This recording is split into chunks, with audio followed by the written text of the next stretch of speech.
from Bug Eye Guys. Today we're talking about dashboard covering on two cars that are not always what you see here, but they are cars we fix all the time in our building.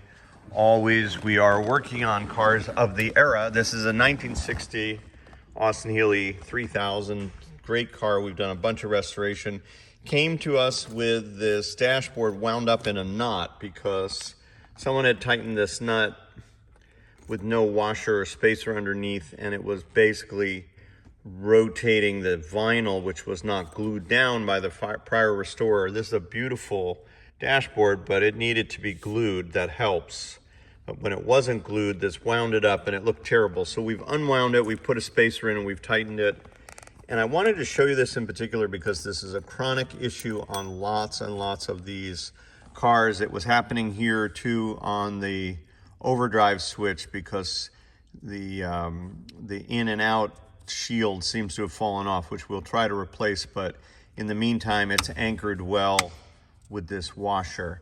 So let's look at a couple other cars so you can see why this is a chronic issue. Quite common for us to encounter dashboard issues on these cars. You've seen a lot of videos on our site about these kinds of issues, but in particular loose switches are pretty much a normal thing for us. And the Bug Eye originally came with a hex nut and also this type of nut, which requires a pin spanner basically to get them off. And we sell that tool in our catalog. It looks like this. These little pins engage the notches in the lock ring. You can get one of these in the parts catalog on our website. But the important thing about that, again, is that you need to make sure the switch is anchored to the dashboard so that it can't chew up the vinyl or so that it's not wobbling around.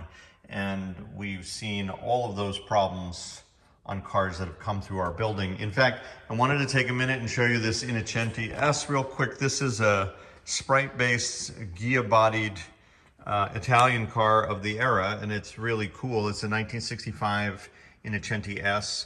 It also happens to have these exact same lock nuts on the dash. You can see, of course, the knobs have to be removed in order to engage the tool in those grooves. And interestingly, for the fan here, they have just a knurled ring and no notches, but that's how they did it for whatever reason. This is such a cool car. It's a Sprite-sized car, Sprite platform. You can recognize the shift tower. And then it has these gorgeous Italian, what are they, Velia gauges, and just beautiful stuff. The steering wheel's gorgeous. Very cool car. This one has an 1100. The first generation was a 948. This is the second generation Innocenti, and it's the S model with the same twin SUs you see on the Sprites. Similar but different heater valves, similar, it's the same generator and tach drive assembly. Lots and lots of similarities throughout the car. And of course the front suspension with disc brakes is also off of a later Sprite. So lots of similarities here. Just a gorgeous machine. Looks very much like an Alpha blended to an Austin-Healey, and it's a lot of fun to drive.